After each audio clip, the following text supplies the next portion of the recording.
बिस्मिल्लाहिर्रहमानिर्रहीम। अस्सलामु अलैकुम। मैं हूं एहसन खान और मेरे YouTube channel educator Ehsan Khan पे आपको खुश आमदीद। आज के इस वीडियो में मैं आपसे शेयर करने लगा हूं पीपीएससी लेक्चरर कंप्यूटर साइंस की प्रिपरेशन सीरीज की वीडियो नंबर 32। इससे पिछली वीडियोस अगर आपने नहीं देखी तो मौजूदा वीडियो डिस्क्रिप्शन में मैंने प्लेलिस्ट का लिंक प्रोवाइड किया हुआ है, जिसमें मैंने पीपीएससी लेक्चरर कंप्यूटर साइंस के मुख्तलिफ पास्ट पेपर सॉल्व करवाए, इसके अलावा इम्पॉर्टेंट कोर्सेज और उनके इम्पॉर्टेंट टॉपिक्स कवर करवाएं।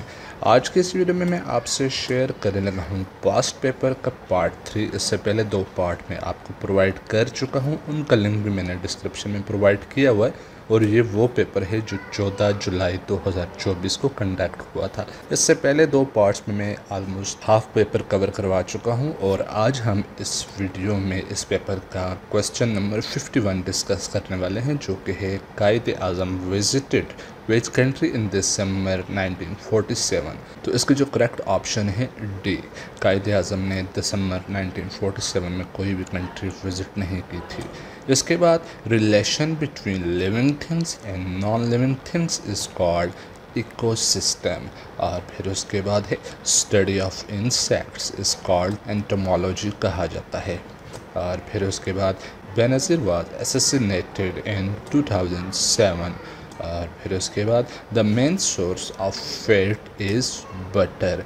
और फिर उसके बाद which of the following is a sentence from the past perfect tense तो शी हैड लाफ्ड। यहाँ पे आप देख सकते हैं कि हैड का इस्तेमाल किया गया और फिर यहाँ पे थर्ड फॉर्म इस्तेमाल की गई है, that's why that is called past perfect tense. और फिर इसके बाद 1962 constitution of Pakistan is called unicameral. Unicameral की अगर बात की जाए तो ये एक ऐसा निज़ाम है जिसमें वन बॉडी पावर होती है, जिसको आम ज़बान में सदारती निज़ाम कहा जाता है या यूनि चैम्बर भी कहा जाता है। और फिर इसके बाद what is the antonyms of, तो ये एक वर्ड दिया हुआ है और इसका एंटोनिम्स अगर देखें तो ये ऑप्शन ए यहाँ पे दुरुस्त है। और फिर इसके बाद टीपू सुल्तान है diplomatic relation with which French king, तो नेपोलियन के साथ इनके ताल्लुकात थे और ये फ्रेंच रूलर थे और इन्होंने ईस्ट इंडिया कंपनी के अगेंस्ट एक दूसरे को सपोर्ट किया था, जो कि 18th सेंचुरी में था। और फिर इसके बाद she have been living in London dash 2 years। तो यहाँ पे फॉर और सिंस दोनों में से एक इस्तेमाल होना है। तो फॉर हम तब इस्तेमाल करते हैं जब हमें स्पेसिफिक ड्यूरेशन पता हो लेकिन एग्जैक्ट स्पॉट ना पता हो, जैसा कि यहाँ पे 2 years। तो 2 year की ड्यूरेशन तो हमें पता है, तो यहाँ पे हम फॉर इस्तेमाल करते हैं। और सिंस तब इस्तेमाल किया जाता है, लाइक हम यहाँ पे कह सकते हैं कि she have been living in London since 2020। तो ये हमें एक स्पेसिफिक स्पॉट पता है, तो जब स्पॉट पता हो तो हम सिंस का इस्तेमाल करते हैं। और स्पेसिफिक ड्यूरेशन जैसे कि यहाँ पे 2 year का इस्तेमाल किया है तो फिर हम फॉर इस्तेमाल करते हैं। और फिर इसके बाद आते हैं कॉम्प्लेक्स नेचुरल गैस, जिसको इन शॉर्ट CNG भी कहा जाता है, लेस एफिशिएंट दैन द गैसोलिन्स। तो इसमें ग्रामर की रूह से जो हम वर्ड इस्तेमाल करने वाले हैं बर्न्स। और फिर उसके बाद फाइंड द एक्स डेट, यहाँ पे एक एक्सप्रेशन दिया हुआ है तो इसको आपने देखना है। यहाँ पे आप देखें तो इनकी जो बेस वैल्यू है वो सबकी सेम है। तो अब आप देखें कि इसको आप एक वेरिएबल कंसिडर करें और इसको आप एक वेरिएबल कंसिडर करें तो ये दोनों सेम हैं। लाइक सपोज मैं कहता हूँ कि 3/5 इज़ इक्वल टू x। तो जब 2x आपस में मल्टीप्लाई होते हैं तो उनकी जो पावर्स होती हैं वो आपस में एड अप होती हैं। तो इसी के अकॉर्डिंग अगर हम देखें तो मैंने इसको यहाँ पे सेपरेट करके लिखा है इस वाले को।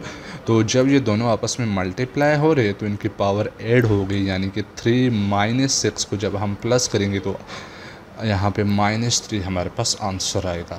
तो इसी को हम इस इक्वेशन में पुट करते हैं तो ये हमारे पास इक्वेशन इस तरह से बन जाएगी कि 3/5 की पावर -3 और ये वाली साइड एज इट इज़ यहाँ पे आ चुकी है। अब हम इसको देखें कि अगर हम इन बेस वैल्यू को इग्नोर करें और जस्ट इनके पावर्स को देखें तो हमारे पास जो इक्वेशन बनती है वो -3 = 2x - 1। जो कि हमने यहाँ से पिक की है। अब इसको अगर हम सॉल्व करें तो ये -3 और ये -1 आपस में सॉल्व होकर ये -2 इक्वल टू 2x बन जाएंगे, और 2 और 2 आपस में कट होकर ये -1 इक्वल टू x बन जाएगा। तो यहाँ पे अवेलेबल ऑप्शंस में ये जो हमने कैलकुलेशन की है तो करेक्ट ऑप्शन हमें यहाँ पे कोई भी नहीं मिलती।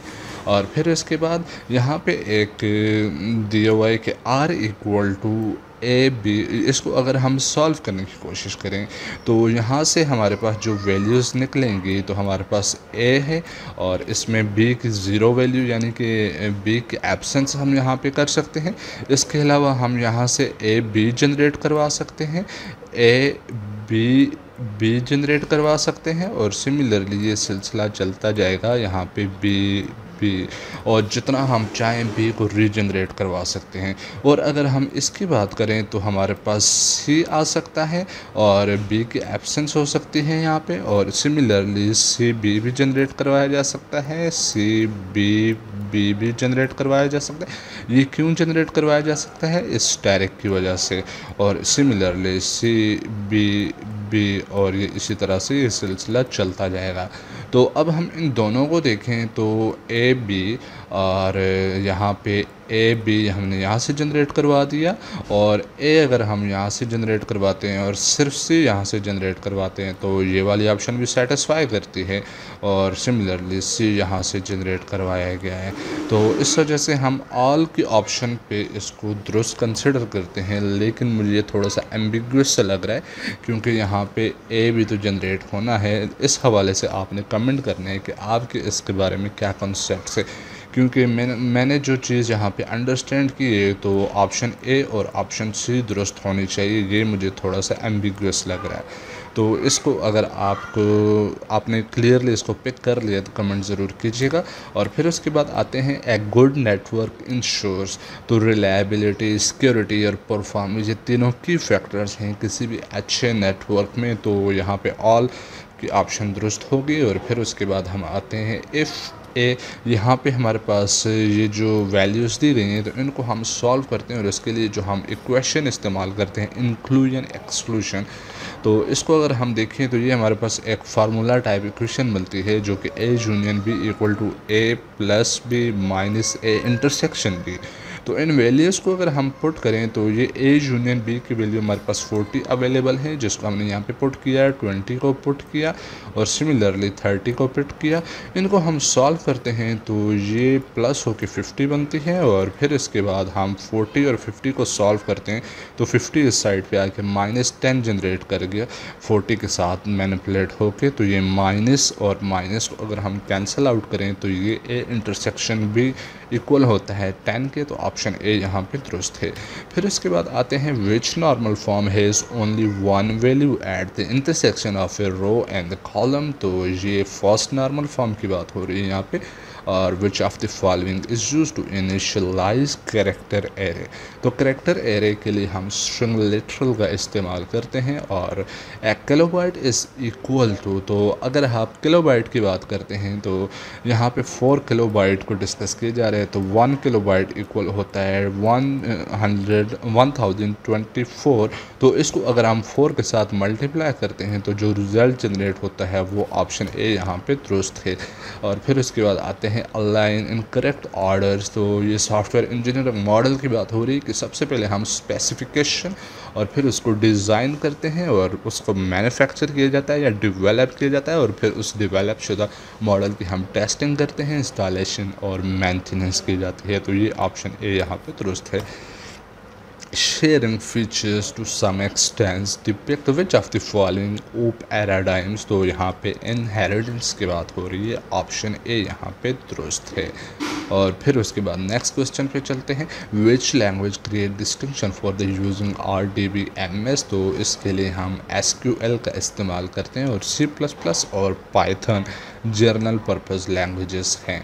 और फिर इसके बाद word sum will amount to the 7005 year at the 3.33 simple interest, तो इसकी कैलकुलेशंस के लिए मैंने यहाँ पे कुछ स्क्रीनशॉट्स आपको शेयर किए जिसमें ये एक फार्मूला इस्तेमाल किया गया है। ये यहाँ पे इक्वल का साइन है, थोड़ा सा यहाँ पे मिसप्रिंट आ रहा है, और इसको अगर हम देखें तो ए हमारे पास है जो कि अमाउंट आफ्टर इंटरेस्ट है, और पी हमारे पास प्रिंसिपल अमाउंट है, और ये सिंपल इंटरेस्ट एस आई है। तो इस फार्मूला को आपने देखना है। और इसके बाद अगर हम देखें तो हमारे पास एक फार्मूला इसको जो सिंपल इंटरेस्ट का है वो ये भी इक्वल का साइन है, और यह भी आप देखिएगा ये इक्वल के साइन है। यहाँ पे स्क्रीनशॉट लेने में थोड़ी सी मिसप्रिंटिंग आ गई। और इसको अगर हम देखें तो ये प्रिंसिपल और ये आर ओवर 100, और आर हमारे पास क्या है, रेट ऑफ इंटरेस्ट है, और मल्टीप्लाई हो रहा है टी से, और टी है हमारे पास टाइम इन ईयर। तो अब इसको अगर हम वैल्यूज़ दें तो हमारे पास जो आर की वैल्यू यानी कि रेट ऑफ इंटरेस्ट जो हमारे पास ये 3.33 दिया हुआ है, तो उसको हमने यहाँ पे पुट किया। और यहाँ पे जो ड्यूरेशन बनती है तो 5 ईयर, तो हमने टी की वैल्यू यहाँ पे पुट की। तो इसकी कैलकुलेशन करते हैं तो सिंपल इंटरेस्ट की हमारे पास ये वैल्यू आ गई है कि पे मल्टीप्लाई हो रहा है 0.1665 के साथ। तो अब आपने देखना है कि ये वाला जो फार्मूला था हम इसको दोबारा से देखते हैं कि इधर हमारे पास जो एक्चुअल अमाउंट थी, अमाउंट आफ्टर इंटरेस्ट, वो 7000 जो हमें क्वेश्चंस में दी गई थी, तो उसको हमने यहाँ पे पुट किया। और ये भी इक्वल के साइन है, आप इनको कंफ्यूज ना होइएगा इनके हवाले से। और फिर यहाँ पे हमारे पास पी जो कि इस फार्मूला में ऑलरेडी अवेलेबल है, और जो सिंपल इंटरेस्ट है जो कि हमने यहाँ से कैलकुलेट किया, तो इसकी वैल्यू हमने यहाँ पे पुट की जो कि पी मल्टीप्लाई बाय 0.1665 है। तो अब अगर हम देखें तो इसकी कैलकुलेशन की जा रही है कि यहाँ से p कॉमन ले लिया गया है, तो p मल्टीप्लाई हो रहा है 1 प्लस 0.1665 के साथ, और फिर हमने इनको प्लस किया तो हमारे पास ये चीज़ आ गई। और इस साइड पे हमारे पास 7000 है, और ये मल्टीप्लाई हो रहा है यहाँ पे, तो इसको इक्वेशन की दूसरी साइड पे जब लेके आएंगे तो ये यहाँ पे डिवाइड हो जाएगा। तो अब इनकी डिवीजन करने के बाद p की जो हमारे पास वैल्यू बनती है वो 6000 है, और p हमारे पास क्या है, प्रिंसिपल अमाउंट। तो इस वजह से जो करेक्ट ऑप्शन जो हमारे पास बनती है बी, जिसकी वैल्यू है 6000। और फिर उसके बाद आते हैं eigen value of real symmetric matrix are always, तो यहाँ पे सी ऑप्शन दुरुस्त है। और फिर उसके बाद how to access the initial value of an initialised object, तो इसके लिए हम कंस्ट्रक्टर का इस्तेमाल करते हैं। Select the option that suits the manifesto for agile software development, तो इसके लिए हम all of the mention option को करेक्ट ऑप्शन के तौर पे कंसिडर करते हैं। तो यहाँ पर इस पेपर के 75 क्वेश्चंस कंप्लीट करवा चुका हूँ, और रिमेनिंग 25 क्वेश्चंस में आपको इस वीडियो के पार्ट 4 में प्रोवाइड करने वाला हूँ। तो मिलते हैं नेक्स्ट वीडियो में। उम्मीद करता हूँ ये वीडियो आपको पसंद आई होगी। Thank you for watching. Allah हाफिज़।